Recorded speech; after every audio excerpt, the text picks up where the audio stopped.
Good morning friends. ईडुशाला में आपका स्वागत है। लुसेंट बिहार स्पेशल की सीरीज में हमने भाग 1 में मौर्य वंश से पहले तक के इतिहास की चर्चा कर ली थी। आज हम भाग 2 में मौर्य वंश से स्टार्ट करेंगे। मौर्य वंश 321 ईसा पूर्व से 184 ईसा पूर्व।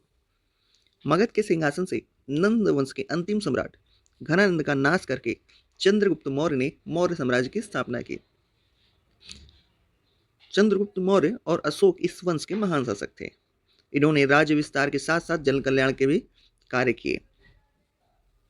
मौर्य काल में राजनीतिक एकीकरण से निरापद व्यापार वाणिज्य को प्रोत्साहन मिला तथा चतुर्थिक आर्थिक विकास हुआ।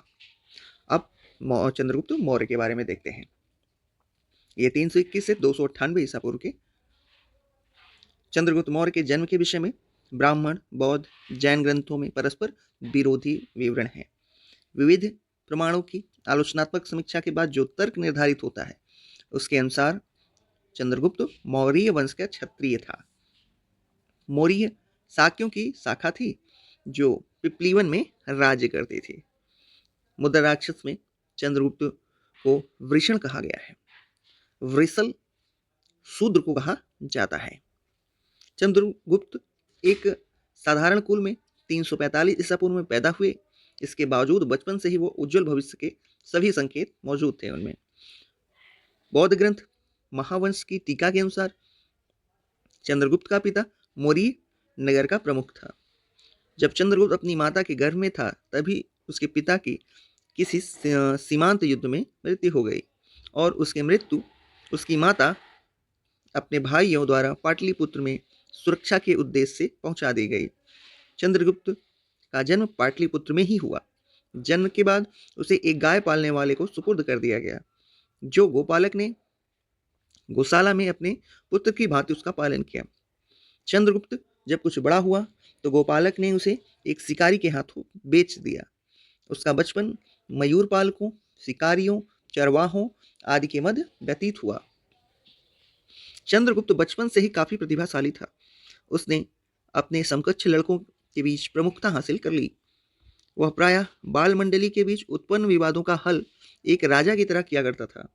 एक दिन जब वह राजकिलम नामक खेल में व्यस्त था तभी उसे रास्ते में जाते हुए चाणक्य ने अपनी सूक्ष्म दृष्टि से बालक चंद्रगुप्त के भविष्य का अनुमान लगा लिया था।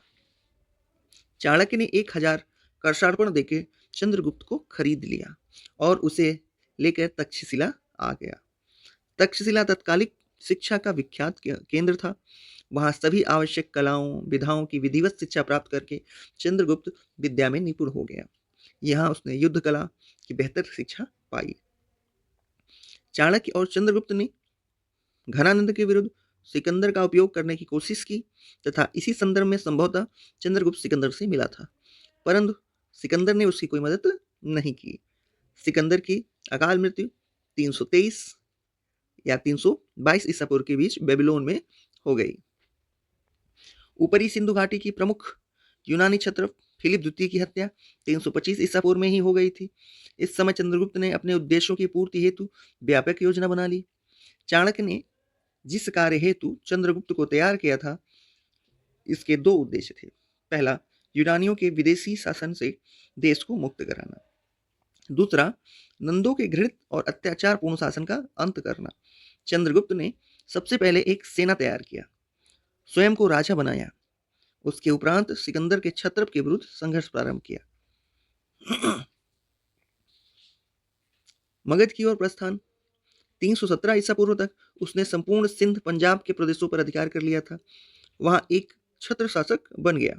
उसके बाद चंद्रगुप्त और चाणक्य घनानंद का नाश करने हेतु मगध की ओर प्रस्थान कर गए। बौद्ध तथा जैन मतों के अनुसार चंद्रगुप्त ने सर्वप्रथम नंद साम्राज्य के मध्य भाग पर हमला किया, किंतु उसे सफलता नहीं मिली। अपनी भूल का एहसास होने पर उसने दूसरी बार सीमांत प्रदेशों की विजय करते हुए नंदों की राजधानी पर हमला किया। घमासान युद्ध हुआ, घनानंद मारा गया। अब चंद्रगुप्त भारत के एक विशाल साम्राज्य मगध का शासक बन गया। सिकंदर की मृत्यु के बाद उसका सेनापति सेल्यूकस निकेटर उसके पूर्वी प्रदेशों की राजधानी उत्तराधिकारी हुआ। सिकंदर द्वारा जीते गए भारत के प्रदेशों को पुनः अपने अधिकार में लेने के लिए सेल्यूकस ने 305 ईसा पूर्व के लगभग भारत पर पुनः चढ़ाई कर दी। सिंधु नदी पार करके सेल्यूकस ने चंद्रगुप्त से युद्ध किया, जिससे वह चंद्रगुप्त से हार गया। इसके बाद दोनों के बीच संधि हुई तथा वैवाहिक संबंध भी स्थापित हुए। चंद्रगुप्त और सेल्यूकस के बीच कुछ संधियां हुई थी, उसको हम एक नज़र में ऐसे देख लेते हैं, ये बहुत इंपॉर्टेंट नहीं है। सेल्यूकस ने चंद्रगुप्त को आर्कोसिया, कांधार और पेरोपनिसडाई, काबुल के प्रांत तथा एरिया, हेरात एवं जेड्रोसिया की क्षत्रपियों के कुछ भाग दिए। चंद्रगुप्त ने सेल्यूकस को 5000 हाथी उपहार में दिया। चंद्रगुप्त ने जो है वो सेल्यूकस को 5000 हाथी गिफ्ट कर दिया। कुछ विद्वानों 5000 नहीं, सॉरी, चंद्रगुप्त ने सेल्यूकस को 500 हाथी गिफ्ट किए थे। कुछ उपहारों के अनुसार दोनों नरेशों के बीच एक वैवाहिक संबंध स्थापित करने की संधि के तहत सेल्यूकस ने अपनी एक पुत्री का विवाह चंद्रगुप्त मौर्य के साथ कर दिया। सेल्यूकस ने मेगास्थनीज नामक अपनी एक राजदूत चंद्रगुप्त मौर्य के दरबार में पाटलिपुत्र भेजा, जो बहुत दिनों तक पाटलिपुत्र में रहा। मेगास्थनीज ने भारत पर इंडिका नामक पुस्तक की रचना की, जिसमें तत्कालिक समाज का 7 वर्गों में विभाजन का उल्लेख है। जब चंद्रगुप्त मौर्य का साम्राज्य पारसिक साम्राज्य की सीमा को स्पर्श करने लगा तथा उसके अंतर्गत अफगानिस्तान का एक बड़ा भाग भी सम्मिलित हो गया, चंद्रगुप्त के कंधार पर आधिपत्य की पुष्टि वहां से प्राप्त हुई है। अशोक के लेख भी चंद्रगुप्त के कंधार पर आधिपत्य की पुष्टि वहां से प्राप्त हुई है, अशोक के लेख से होती है। देखिए है ना, कंधार में अशोक का एक अभिलेख पाया गया है, ठीक है, जिससे वहां चंद्रगुप्त के आधिपत्य की पुष्टि होती है। सिंपल सी बात है। इसी समय से भारत और यूनान के बीच राजनीतिक संबंध प्रारंभ हुए थे, जो बिंदुसार तथा अशोक के समय भी बने रहे। पश्चिमी भारत की विजय। चंद्रगुप्त मौर्य ने पश्चिम भारत में इसमें सौराष्ट्र तक प्रदेश जीतकर अपने प्रत्यक्ष शासन के अंतर्गत शामिल कर लिया। रुद्रदामन के गिरनार अभिलेख 150 ईसा पूर्व के अनुसार इस प्रदेश में पुष्पगुप्त वैश्य चंद्रगुप्त मौर्य का राज्यपाल था। उसने वहां सुदर्शन झील का निर्माण कराया। तो अब देखिए इसमें 3 फैक्ट्स इसी पॉइंट में ज़्यादा इंपॉर्टेंट है, देख लेते हैं।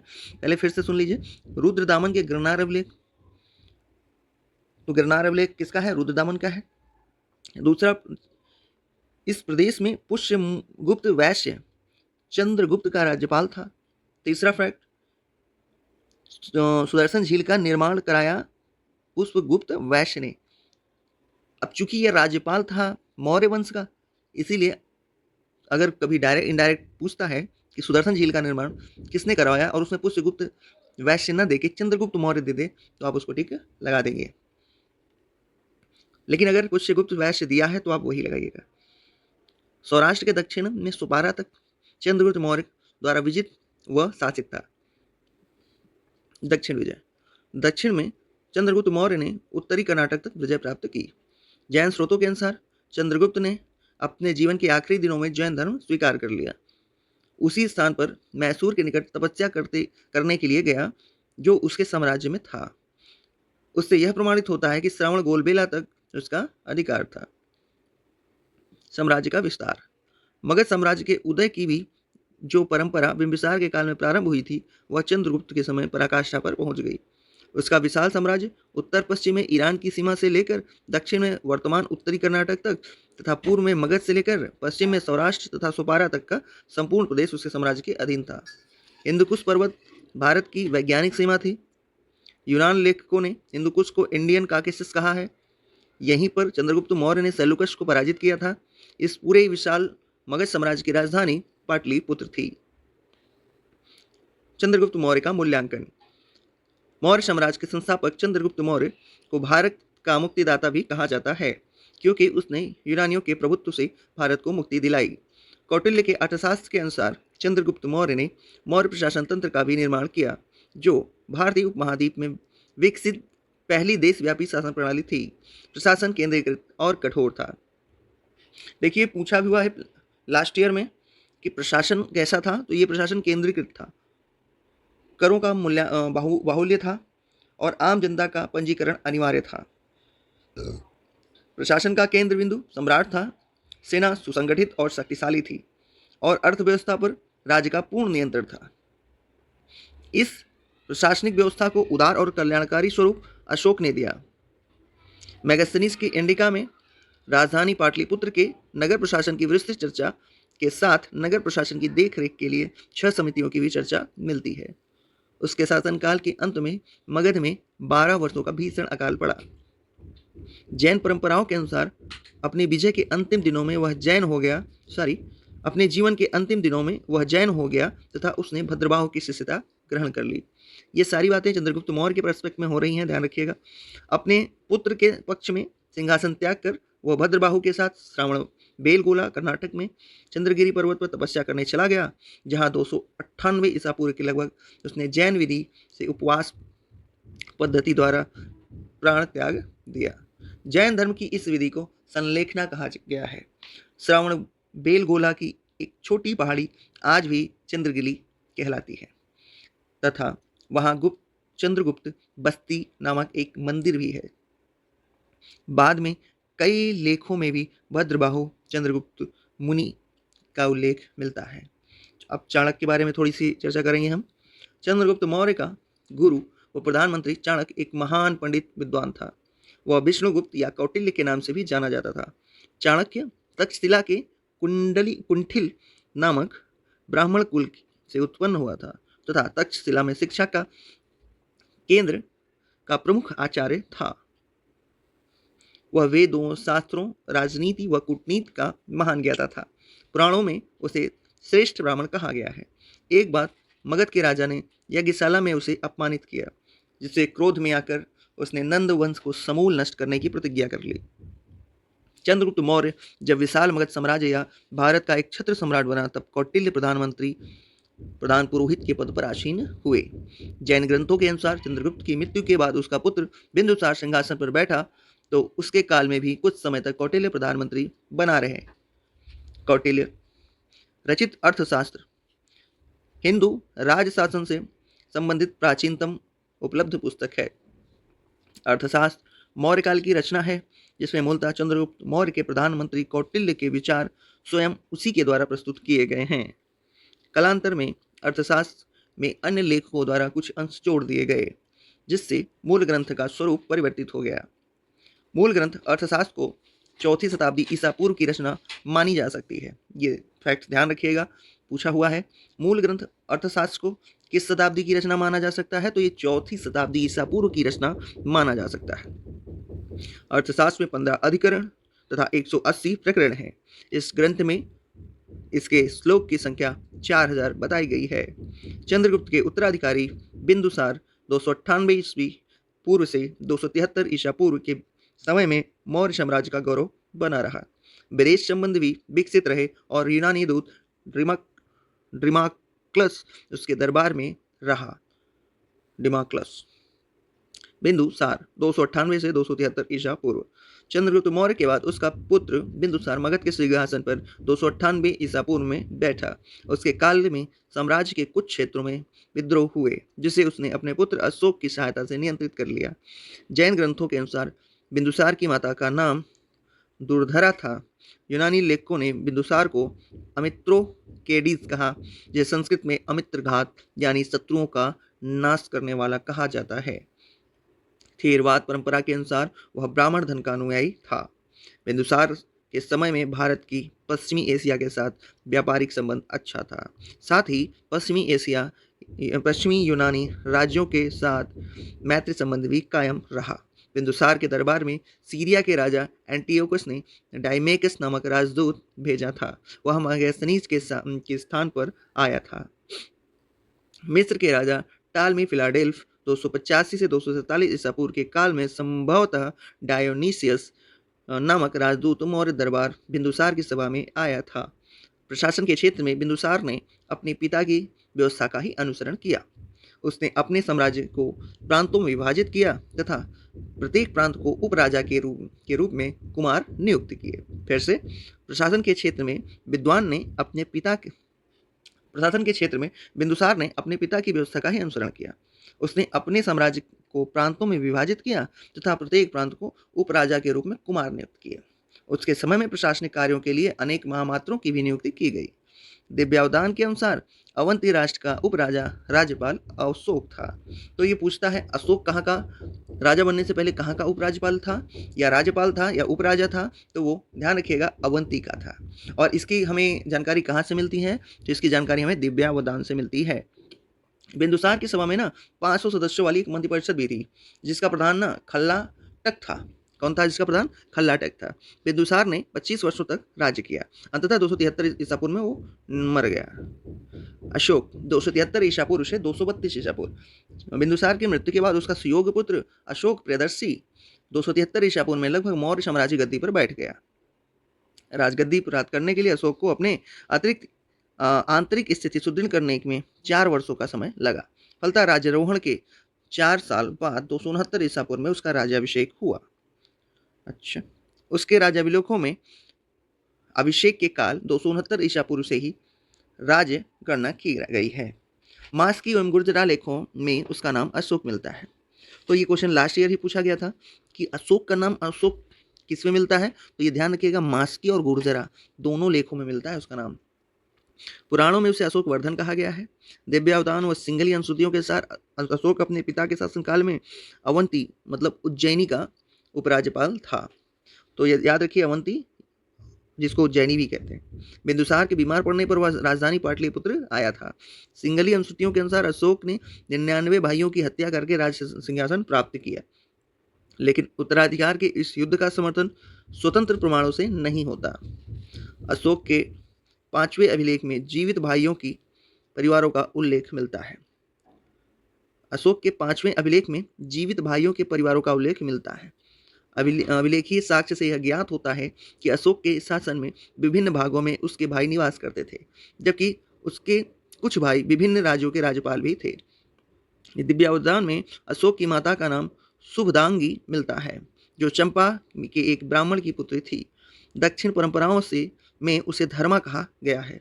दक्षिणी परंपराओं में उसे क्या कहा गया है? धर्मा, जो प्रधान रानी अग्र महिषी थी। कुछ लेखक उसे सेल्यूकस की पुत्री से उत्पन्न बताते हैं। सिंगली अनुसूतियों के अनुसार उज्जैनी जाते हुए अशोक विदिशा, जहां उसने एक श्रेष्ठी की देवी पुत्री देवी के साथ विवाह किया, से रुका था। फिर से सुन लीजिए, सिंगली अनुसूतियों के अनुसार ना जब अशोक उज्जैनी जा रहा था तो रास्ते में उसने एक श्रेष्ठी की पुत्री देवी के साथ विवाह किया और वहां कुछ दिन रुका। महाबोधि वंश में उसका नाम बेदिस महादेवी मिलता है। किसमें? महाबोधि वंश में उसका नाम बेदिस महादेवी मिलता है और उससे शाक्य जाति का बताया गया है।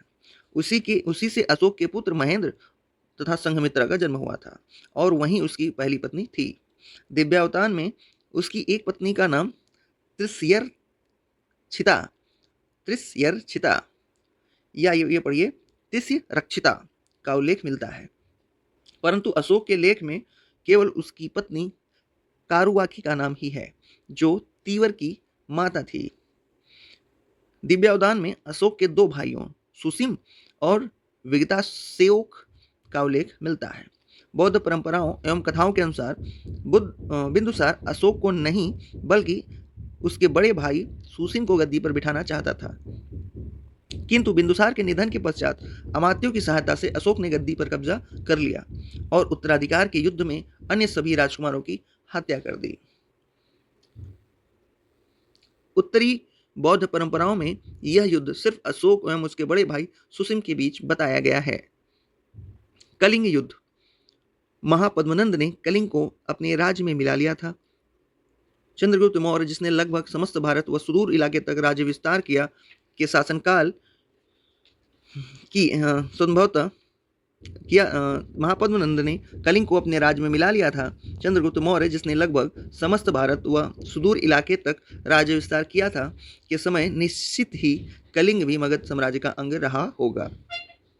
संभवतः बिंदुसार के काल में कलिंग ने अपनी स्वतंत्रता की घोषणा कर दी थी। इस चुनौती को अशोक ने अपनी विजय में बदलने हेतु कलिंग पर आक्रमण किया।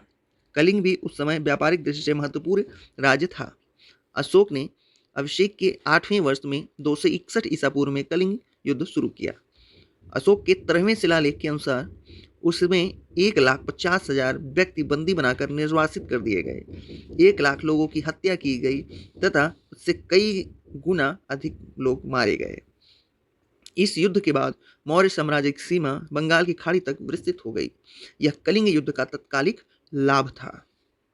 मगध एवं समस्त भारत के इतिहास में कलिंग की विजय एक महत्वपूर्ण घटना थी, जिसके बाद मौर्यों की विजयों तथा राज्य विस्तार का एक दौर समाप्त हुआ। कलिंग युद्ध के बाद नए युग के सूत्रपात हुआ और यह युग था शांति, सामाजिक प्रगति, धार्मिक विचार का। यहीं से सैन्य विजय तथा दिग्विजय का युग समाप्त हुआ तथा आध्यात्मिक विजय और धम्म विजय का युग प्रारंभ हुआ। इस प्रकार कलिंग युद्ध ने अशोक का हृदय परिवर्तन कर दिया। उसका हृदय मानवता के प्रति दया एवं करुणा से उद्वेलित हो गया और उसने युद्ध क्रियाओं को सदा के लिए बंद करने की प्रतिज्ञा कर दी।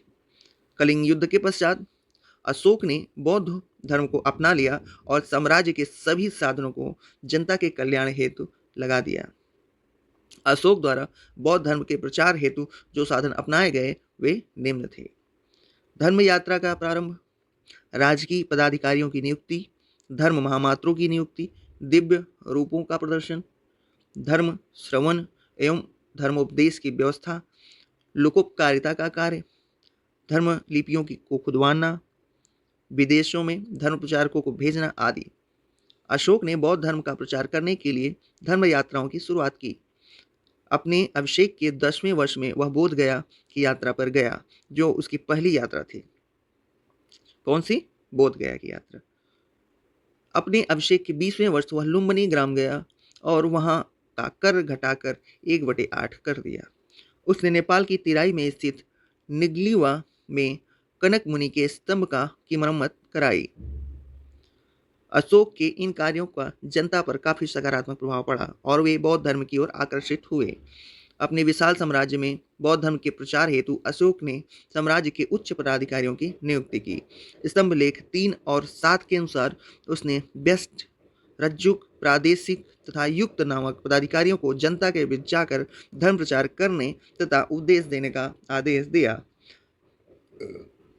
धर्म प्रचार हेतु अशोक ने साम्राज्य में धर्म श्रवण तथा धर्मोपदेश की व्यवस्था कराई। अशोक के 13वें वर्ष में बौद्ध धर्म के प्रचार हेतु अशोक ने पदाधिकारियों का एक नया वर्ग तैयार किया, जिसमें धर्म महामात्र कहा गया। उनका कार्य विभिन्न धर्मों संप्रदायों के बीच द्वेष भाव को मिटाकर धर्म की एकता पर बल देना था। धर्म को लोकप्रिय बनाने हेतु अशोक ने, ये धर्म नहीं ये धम्म है, ध्यान रखिएगा, धर्म को लोकप्रिय बनाने हेतु अशोक ने मानव व पशु जाति के कल्याण हेतु अनेक कार्य किए। उसने सबसे पहले पशु पक्षियों की हत्या पर प्रतिबंध लगाया तथा मानव एवं पशुओं की चिकित्सा की अलग अलग व्यवस्था करवाई। मार्गों में वृक्ष लगवाए। 7वें स्तंभ लेख के अनुसार आम्रवाटिका लगवाई। आधे आधे कोस की दूरी पर कुएं खुदवाए तथा आश्रम विश्राम गृह बनवाए।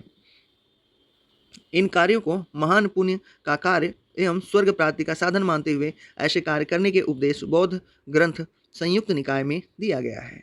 तो कौन सा ग्रंथ? संयुक्त निकाय है। संयुक्त निकाय किसका है? बौद्ध धर्म का है।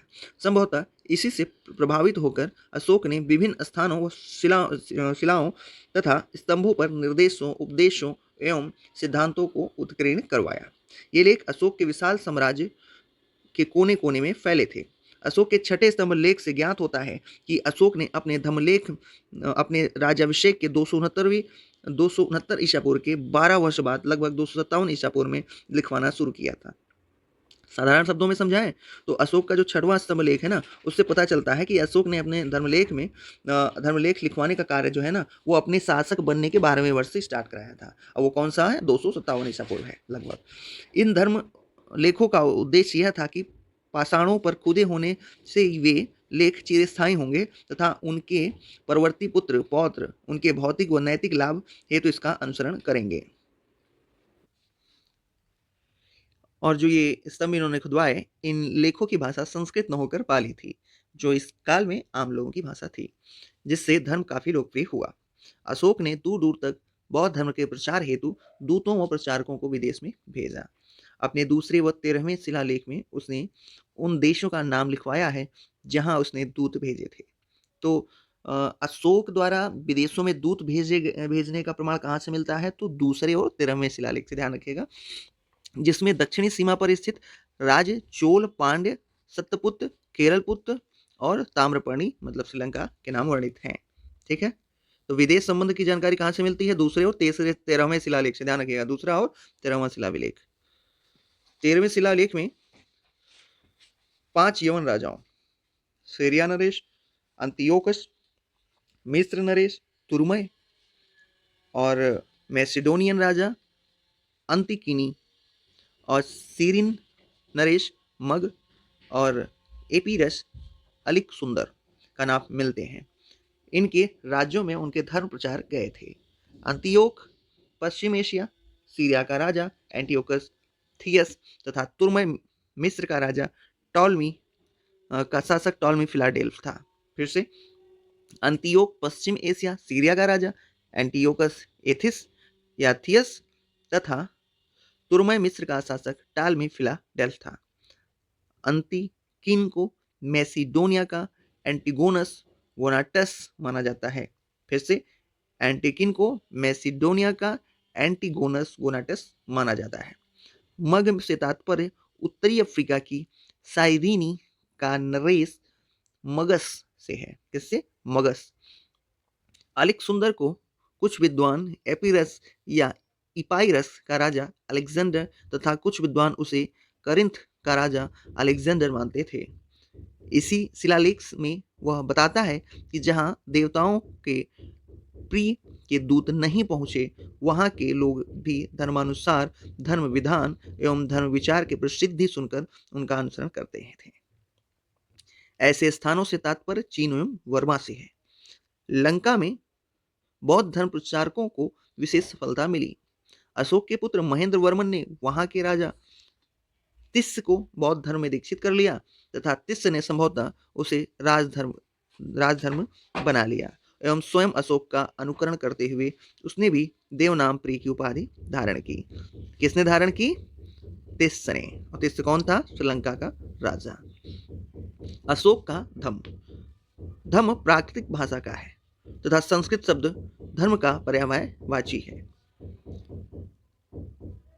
अशोक द्वारा प्रतिपादित धम्म का वर्णन अशोक के दूसरे एवं 7वें लेख से मिलता है। धम्म का वर्णन बौद्ध ग्रंथ सिगालोवाद सुत्त से भी मिलता है। अशोक ने मनुष्य के नैतिक उन्नति के लिए जिन आदेशों का प्रतिपादन किया उन्हें धम्म कहा गया। अशोक ने बिहार यात्राओं की जगह धम्म यात्राओं की शुरुआत की। अशोक की विदेश नीति। अशोक की धम्म नीति में उसकी विदेश नीति को भी प्रभावित किया तथा उसने अपने पड़ोसियों के साथ शांति एवं सह अस्तित्व के सिद्धांत के आधार पर अपने संबंध स्थापित किए।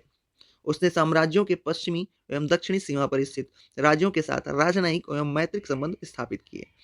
मिस्र नरेश टालमी फिलाडेल्फ, जो अशोक का समकालीन था, ने उसके दरबार में अपने राजदूत भेजे। उसने 5 यवन राज्यों में अपने धर्म प्रचारक भेजे, जिसका मुख्य उद्देश्य सम्राट की धम्म नीति के बारे में वहां के लोगों को बताना था। उसने दूसरे शिलालेख में अशोक बताता है कि उसने यवन राजाओं में मनुष्य तथा पशुओं के लिए अलग अलग चिकित्सा की व्यवस्था कराई थी। उसने दक्षिणी सीमा पर स्थित 4 तमिल राज्यों चोल, पांड्य, सत्यपुत्र और केरलपुत्र तथा ताम्रपर्णी में भी अपने धर्म प्रचारक भेजे थे। अशोक अपने पड़ोसी राज्यों के साथ शांति, सहिष्णुता एवं बंधुत्व के आधार पर मधुर संबंध बनाए रखने का उत्सुक था।